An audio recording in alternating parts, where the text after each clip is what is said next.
Assalamualaikum warahmatullahi ta'ala wabarakatuh. Alhamdulillah. Wassalatu wassalamu ala rasulillah wa ba'd. Hadirin hadirat rahimakumullah, muslimin muslimah dimanapun anda berada, semoga anda semua senantiasa dalam keadaan sehat, panjang umur, dan juga diberikan kebahagiaan dalam kehidupan. Amin ya rabbal alamin. Baik, kali ini ada satu hal yang memang sangat penting untuk disampaikan kepada umumnya untuk umat muslim ya, dimanapun, atau muslimah dimanapun ya, khususnya kepada seorang syarifah yang katanya dia menikah dengan yang bukan seorang sayyid atau bukan seorang keturunan Nabi Muhammad SAW, kalangan laki-lakinya ya. Jadi lucu sekali di sini ya, ada hal-hal yang memang sangat menyalahi ataupun menyalahi tata krama dia, adab dia kepada salaf-salaf saleh dari kalangan para habaib. Yang mana kita ketahui bahwa dalam madhab Imam Syafi'i tersendiri ada yang namanya kafa'ah ya, ada hukum fikih yang namanya kafa'ah, ada ilmu fikih yang namanya kafa'ah, yang mana kafa'ah tersebut ya tidak membolehkan ya, dibahas sering sih ya, hal ini sering dibahas oleh para ulama kita, oleh para asatidz kita, oleh guru-guru mulia kita daripada kalangan para habaib. Jadi nanti ini bisa nanti link-link daripada ceramah-ceramah beliau-beliau ya, yakni ulama daripada kalangan habaibnya, insyaallah nanti ana lampirkan di deskripsi nanti insyaallah. Jadi bisa dilihat di situ link-link daripada pendapat-pendapat ulama daripada kalangan habaib. Saya bukan ulama, saya ini hanya seorang santri yang sedang belajar patuh, taat, tunduk kepada salaf-salaf soleh daripada kalangan para habaib tersendiri. Jadi para habaib itu, ulama di kalangan para habaib itu punya ijtihad sendiri ya. Jadi punya pendapat sendiri masalah kafa'ah di antara syarifah menikah dengan seorang sayyid, yakni syarifah harus menikah dengan seorang sayyid. Jadi syarifah tidak boleh menikah dengan seorang yang bukan sayyid. Jadi itu haknya kami para habaib. Jadi Anda tidak boleh ikut campur dalam hal ini. Anda harus menghargai ulama daripada kalangan para habaib ya. Bukan berarti tujuannya untuk merendahkan yang lain, enggak. Contoh aja seperti ini ya, contoh. Misalkan ada anak presiden ya. Kemudian dilamar ya oleh tukang somai atau tukang apalah gitu ya. Bukan merendahkan pekerjaannya, enggak gitu. Cuman sekiranya pantas atau tidak anak presiden menikah dengan orang yang miskin, dengan orang yang susah, dengan orang yang tidak berpendidikan, sedangkan anaknya seorang yang berpendidikan gitu, seorang yang memiliki harta banyak. Kemudian pantaskah menikah dengan seorang yang tidak sepupu, tidak setara, tidak sebanding kedudukannya dengan seorang perempuan tersebut gitu yang ingin dinikahi? Kan nggak pantas gitu. Seperti contoh ada pengusaha ya, kita jangan berbicara hukum dan berbicara akal dulu ya. Misalkan contoh ada seorang anak pengusaha, katakanlah pengusaha berlian atau pengusaha pom bensin atau pengusaha jalan tol atau pengusaha apapun gitu. Otomatis dia berpikir mencarikan jodoh untuk anaknya, nggak mungkin sembarangan, nggak mungkin dinikahkan dengan tukang kuli panggul gitu, nggak mungkin. Itu hanya ada di sinetron, jadi nggak mungkin ya, nggak mungkin dinikahin sama anaknya tukang beca, nggak mungkin dinikahin sama anak yang anaknya orang yang tidak berpendidikan, mungkin tidak kayaknya setara, atau mungkin tidak ilmu pendidikannya setara. Itu nggak mungkin. Semuanya harus sepupu, harus menimbang, dan pasti orang tuanya ataupun pihak keluarganya pun menimbang hal itu gitu ya, mempertimbangkan hal itu gitu. Jadi Anda harus menghargai pendapat orang lain, dan ketika pun Anda paksakan hal itu, maka Anda sama saja memberikan penghinaan untuk keluarganya, penghinaan besar untuk keluarganya gitu. Masa ya orang kaya, orang berpendidikan dinikahin sama orang susah gitu ya. Dan itu tidak boleh dilakukan oleh siapapun gitu, dan pasti mikir-mikir lah intinya gitu. Apalagi ini berbicara seorang sayyid keturunan Nabi Muhammad SAW gitu. kita apa namanya, kalau misalkan bin itu kan diambil dari bapaknya, bukan dari ibunya. Kalau misalkan seumpamanya dia maksakan untuk nikah dengan yang bukan sayyid, misalkan syarifah harus menikah dengan yang bukan sayyid, dia paksakan, maka keturunannya putus, karena bin itu dari bapaknya, bukan dari ibunya.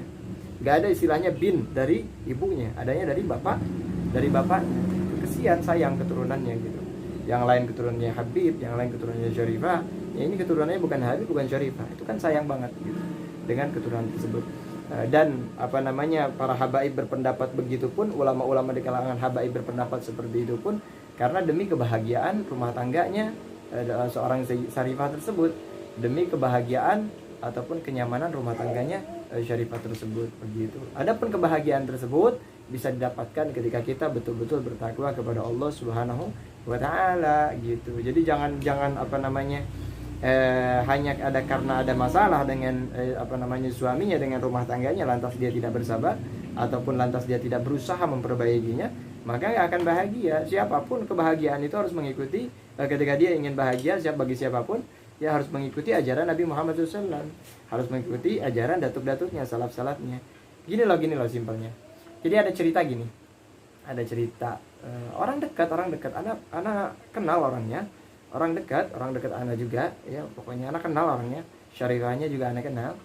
Nah, dia nyesel atas perlakuannya dia dulu ketika dia menikah dengan yang bukan sayyid. Dia nyesel. Nah, akhirnya dia mendapat banyak musibah, mendapat banyak ujian dan lain sebagainya, sehingga dia tersadar, akhirnya dia kembali lagi, oh iya, saya lebih tenang menikah dengan sayyid daripada menikah dengan yang bukan sayyid. Meskipun banyak masalah, meskipun banyak ujian ketika menikah dengan sayyid, tapi saya lebih bahagia ketika saya menikah dengan sayyid. Meskipun saya dalam kesederhanaan, meskipun saya dalam kesulitan, tapi ketika saya mempunyai suami seorang sayyid, maka tenang hati saya, gitu katanya. Jadi ketenangan itu nggak bisa dibeli dengan materi. Ketenangan, kebahagiaan itu tidak bisa dibeli dengan apa? Dengan hawa nafsu, tidak bisa dibeli dengan harta, tidak bisa dibeli dengan ketampanan, kegantengan dan lain sebagainya, enggak. Akan tetapi bisa dibeli dengan apa? Dengan ketika kita taat, patuh, tunduk kepada salaf-salaf kita yang soleh, salaf-salaf para habaib yang soleh, salaf-salaf ulama-ulama habaib yang soleh. Kemudian ketika kita patuh, tunduk kepada ajarannya baginda Nabi besar Muhammad SAW, meskipun kita berusaha cari kebahagiaan kemanapun sampai ke ujung dunia, ketika kita misalkan contoh seorang syarifah tidak betul-betul taat, patuh, tunduk kepada salaf-salaf daripada kalangan para habaib, terutama kepada Nabi Muhammad SAW, maka nggak akan ketemu kebahagiaan itu.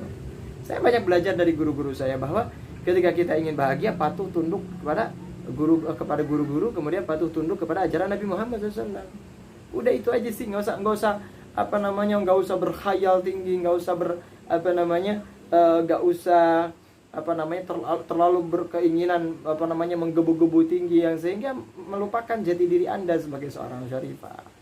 Ya, mudah-mudahan syarifah yang sempat terjerumus atau yang sempat menikah dengan akhwal, ya mudah-mudahan balik lagi lah ya, bisa bisa menikah dengan seorang sayyid, kemudian juga bisa memiliki anak syarifah dan sayyid. Kasihan anak-anak antum nih, jangan sampai anak-anak antunna ini terputus nasabnya. Kasihan. Ada anak pernah kenal itu dulu, cerita ya, anak kisah. Ada anak kenal sama seorang keturunan yang bukan dari sayyid, jadi ibunya syarifah. Kemudian ibunya syarifah, bapaknya bukan sayyid, gitu ya.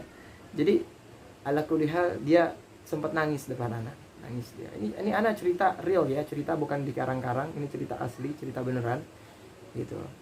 Jadi ada suatu orang gitu, laki-laki waktu itu, Habib katanya, anak sebenarnya sedih, Habib. Kenapa sedih? Kok nasab anak terputus, Habib? Kenapa? Sebab ibu anak katanya nikah dengan yang bukan sayyid. Ya, mereka sedih, kasihan anak-anak, kasihan kan kalau misalkan kejadian seperti itu. Nah, anak sedih, Habib katanya. Keluarga anak yang lain sayyid, syarifah, anak bukan gitu. Cuman waktu itu anak kuatin, nggak apa-apa, mungkin udah jalannya udah begitu, ya udah terima. Yang penting ketika kamu nanti sudah besar, sudah berkeinginan menikah, jangan sampai menikah dengan yang syarifah begitu, karena kasihan nanti keturunan syarifahnya tersebut. Sebab itu kan udah jadi pelajaran tuh ya, ada penyesalan sedih, dan bukan 1-2 orang yang ngadu, yang curhat ke anak seperti itu, bukan 1-2 orang. Sampai ada satu orang yang bilang begini juga ke anak pribadi, katanya, Habib, demi Allah katanya, mungkin kesalahan orang tua ana dulu menikah dengan yang bukan sayyid. Ana sangat menyesali hal itu, dan ana sebetulnya kalau misalkan jujur dari hati sebenarnya kayak ada kecewa, kayak ada rasa sakit hati dan lain sebagainya lah gitu ya. Tapi ana nih punya anak, kalau seumpamanya ana punya anak nih katanya, misalkan ana punya anak perempuan, ana mau nikahin sama sayyid.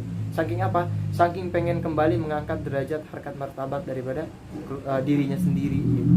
Jadi ala kulli hal, masalah kafah ini jangan disepelekan ya. Dan ana juga mohon maaf kepada ustadz-ustadz, kepada mungkin alim ulama yang berpendapat membolehkan hal itu gitu. Tolong hargai salaf-salaf kami daripada kalangan habaib.